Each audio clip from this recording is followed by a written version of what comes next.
என்ன எம்பிர விதங்கையரோ அப்ப அந்த ஒரு வேளையிலே அங்க எம்பிர விதங்கையரோ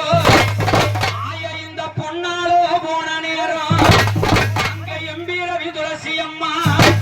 ஒரு மலடியா கிடந்தவ